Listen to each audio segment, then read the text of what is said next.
So another day in the shop here, working on the white GMC. Somebody commented on the video of my heat shield there, saying that now that you covered it, you actually need to see it. And I thought that was funny because, you know, that's how it usually goes. So I couldn't sleep that night, came down here and checked it, and sure enough, my idle fuel pressure, where it used to be sitting around 60, was a bit lower than that, like closer to like 50, maybe even in the 45 range. So that's pretty low. So I'm gonna go ahead and check out the fuel tank in the back. All right, so here in the bed, and looking at it from the outside, the tank looks pretty well sealed. You know, I didn't like reseal any of this stuff from factory. Let me get this cap off for you guys. You can see in there. Down there, you see all those air bubbles? I believe that's water. If you look over there, see all that nastiness? That's all sitting in the bottom of the tank. So I don't know what that is.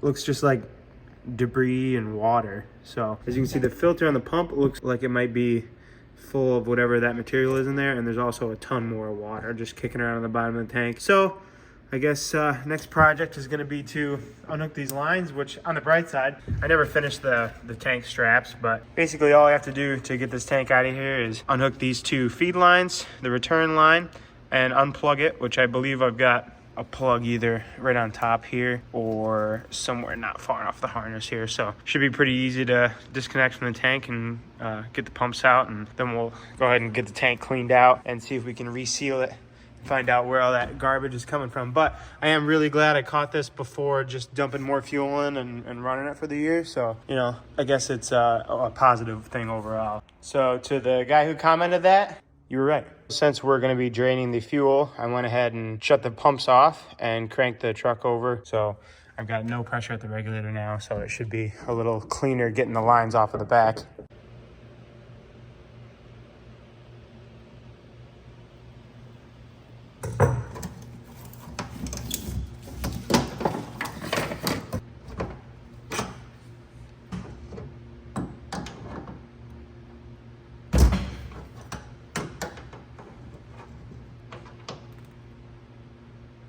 Well, I forgot to leave a plug on this harness, so that all I had to do is unplug it. This tank I got from jegs.com, and it actually came with this hole pre-drilled here in the center with the fill, and this one also pre-drilled, but the bolts were a little off. So I ended up, I think, re-drilling all of these to get this hat, which is from FTI, to fit. And I'll show you once I get it out. It's just a universal tank, I think they call it, hat.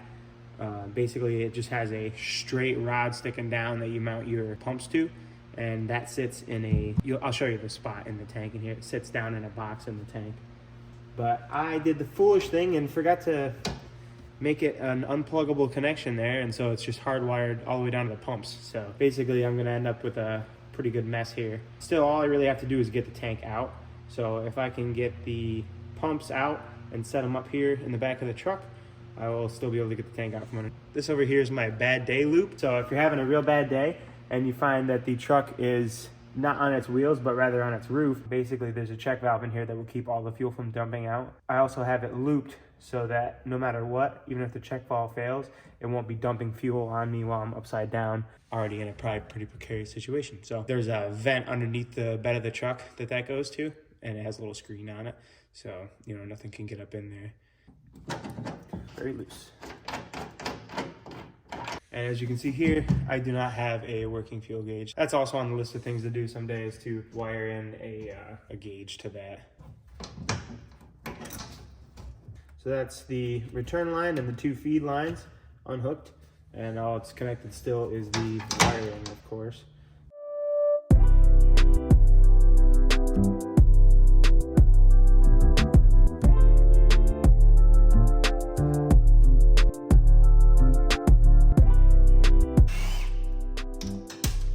I just jacked one of the tank.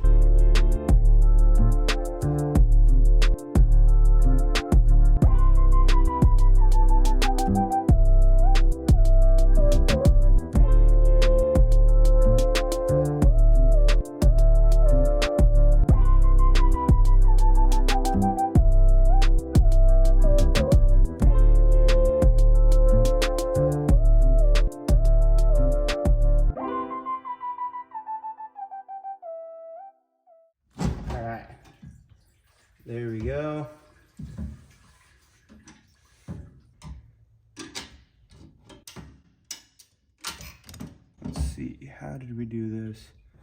Oh, there's only one filter. I forgot that I took one of the screens off the bottom of these because I was having an issue getting it to seal, and that might have been downfall here. Maybe I'll see if we can get away with not cleaning the injectors. I don't know. I feel like it's a simple thing to do.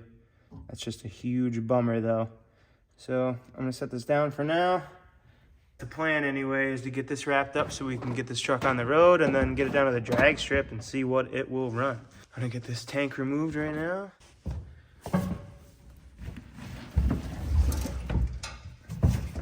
And just like that, the tank is out. The truck was actually kind of hesitating Friday a little bit, and it didn't want to start. And so I was thinking, boy, that's very unlike this truck. You know, if the motor's intact, it doesn't usually not start. All right, so basically this is one of the screens off of one of the two pumps that I have in the fuel cell, and I'm an idiot and I only put one screen on. What are you?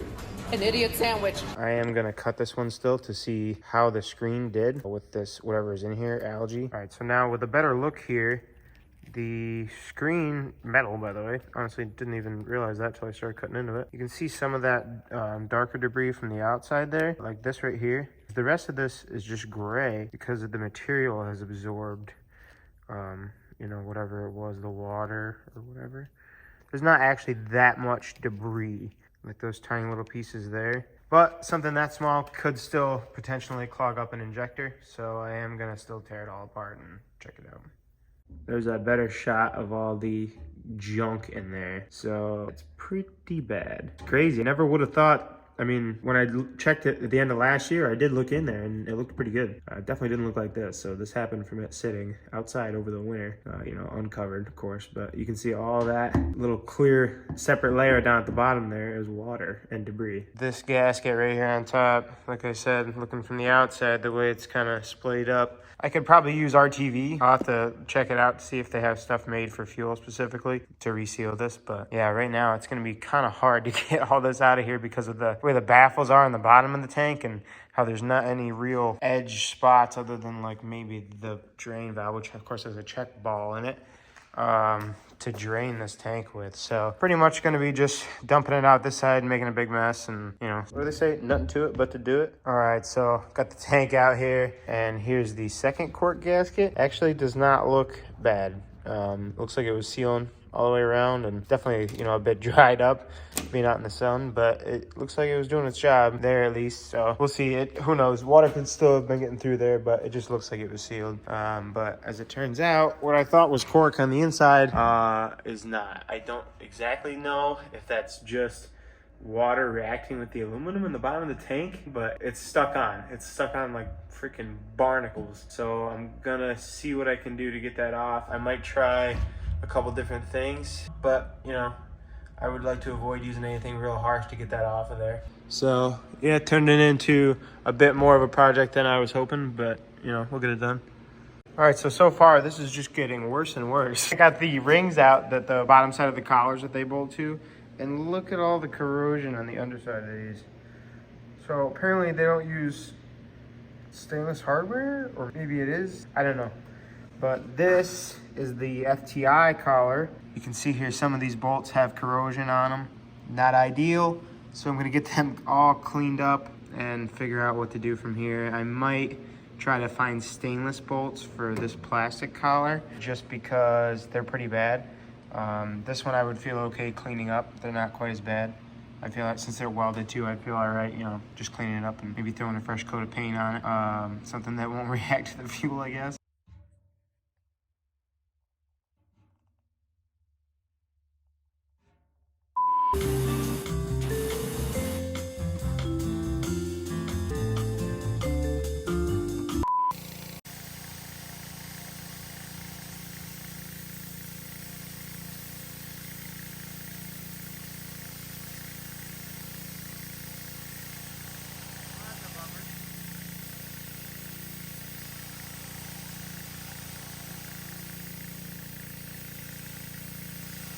Anybody who's ever rolled up a garden hose in their entire life would appreciate this.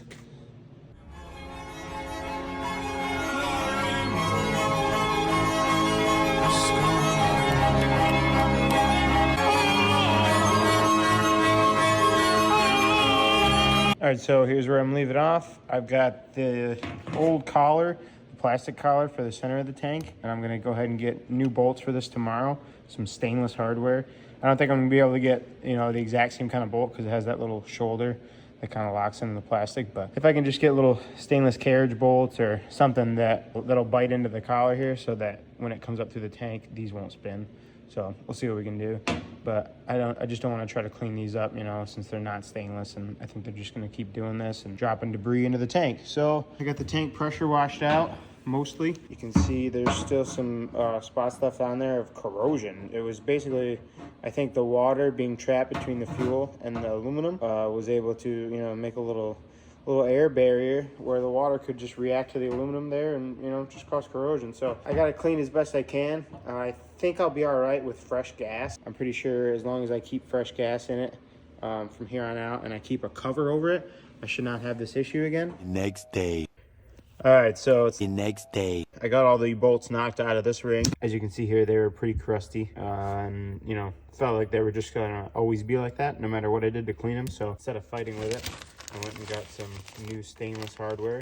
So these are the closest thing I could get to work in place of these. As you can see, they have a little, I don't know exactly what it's called, but a little like a knurled shoulder there that bites into the plastic and, you know, keeps it from turning so that you can just run it on from the outside. And, you know, carriage bolt is the closest thing that our local nut and bolt shop had, you know, to replace that with. So what we're gonna do is maybe drill these holes out a little bit so that the square on the carriage bolt fits tightly in the hole. All right, so I got all the carriage bolts in successfully, and I got the ring in the tank, and actually everything lined up really well, which is cool. But I've got to try to get this cord gasket to go back on. As you can see, the fuel has, I would say, affected it. So I could go get a sheet of cord gasket and cut it out. I'm not sure if there's a special kind for stuff that's gonna be close to fuel. This seemed to do okay till I took it off. All right, so basically what I'm doing here is the carriage bolts aren't exactly holding like I had hoped they would inside the plastic here. So I'm basically holding them from the bottom and heating the nylock up in the nut a little bit so that I can run it on with the impact. And then once it cools, you know, the nylock should dry and they should still do their job. I'm just holding it up from the inside with a socket to give me a little leverage. And don't run an open flame near a fuel tank unless it's 100% cleaned out and dry like this one is. I think that goes without saying, but you know.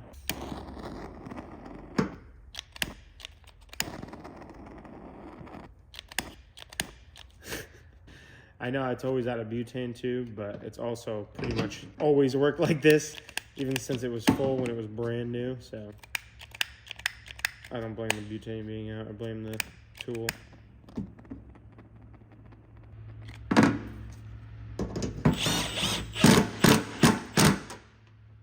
All right, so who knows how much I paid for this snap-on torch, basically not working. It's also pretty much out of fluid, but so I went and got this very nice torch blue dual torch from the dollar store, right? Because I was like, you know, at least it'll be full. But you can see it has fluid in it there. No problem.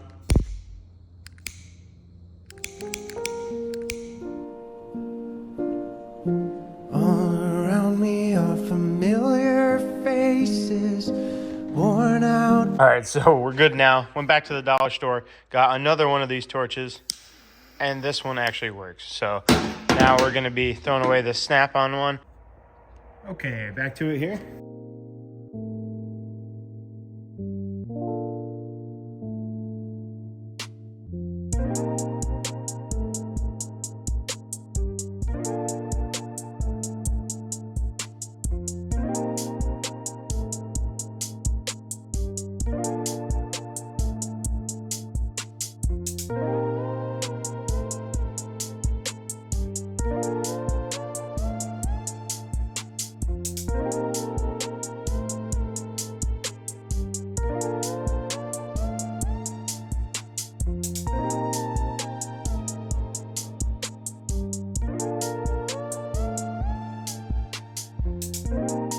I've got the FTI ring bolted in the tank.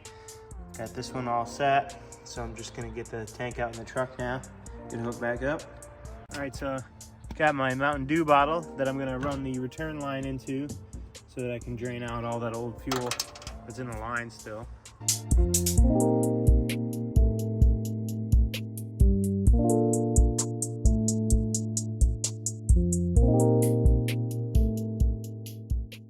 Here you can see I've got the new socks on the bottom of the pump. So I was very lucky to have an AutoZone near me that had these in stock. They're two different style ones, but they were the same size. So it'll work. And it actually works even better because the reason I didn't have the sock on this before is because the little nub, can't really see it there, but there's a little nub that holds it on. That one has a little washer on. This one does not have. It was broken off. So this style with this little ring was just stretchy enough to where it clipped on very, very tightly, so I don't have to worry about it. So pretty cool. We got both socks back on the tank. I'm gonna get these dropped in right now.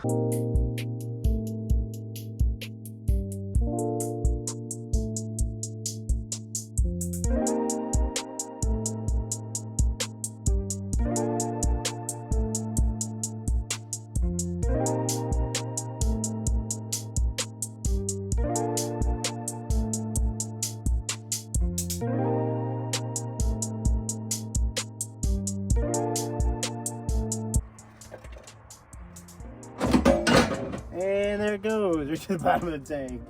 Not ideal.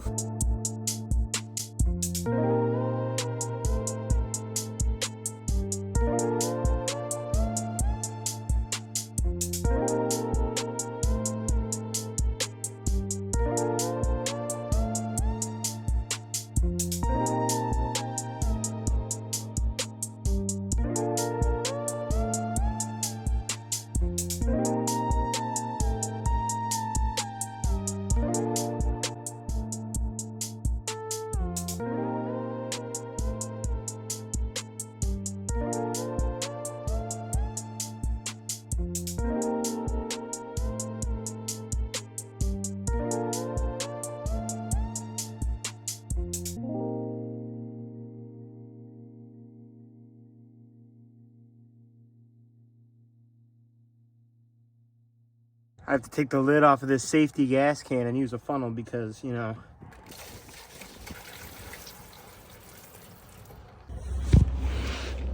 All right, so here you can see the inline filter, and I've got the line disconnected, and this is a nice little cleanable unit here.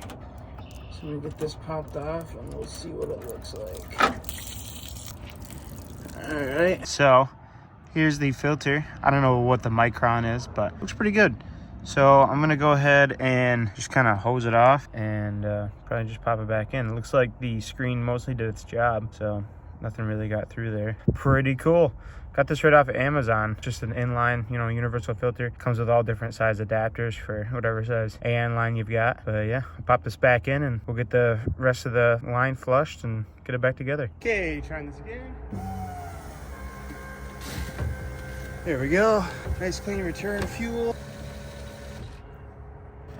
Check that out.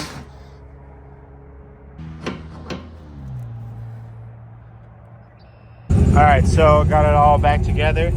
Got my tank strap on. Got all the lines hooked back up. And fuel filter's back on it, clean. Letting it warm up now. Got good fuel pressure. Sounds good, ready to rip. All right, so this is gonna be a quick video since we're just about out of gas and it's dark, but I got the truck just about up to temp. It's up to temp enough. So we're gonna take it for a little spin, see how it does.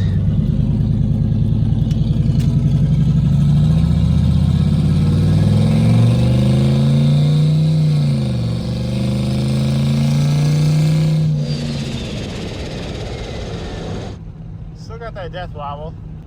Gotta take a look at that. That must be a separate issue than what I was thinking it was.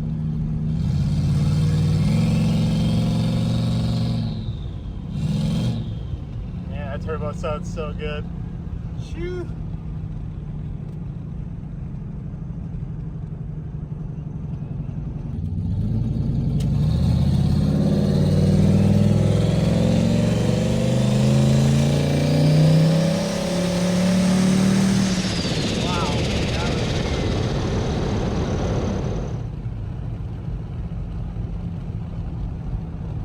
guys see what kind of boost that was too.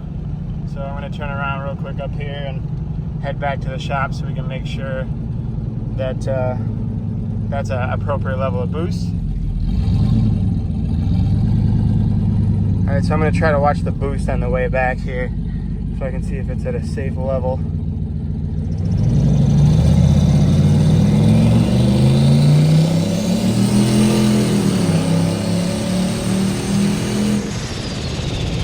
That was only like a pound.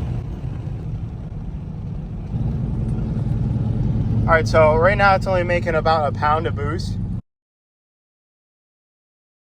In the truck, it doesn't feel like that. It really feels insane on low. I mean, I knew it was not much boost, but all right, so we'll do a little, maybe a wide open throttle pull here.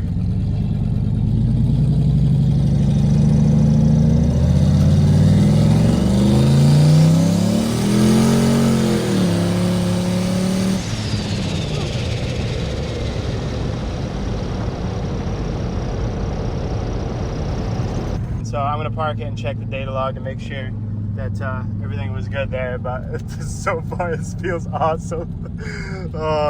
Hope you guys hope this comes through on video. How, I mean, it probably looks slow, but for 1 to 2 pounds, maybe 3 pounds, this is awesome.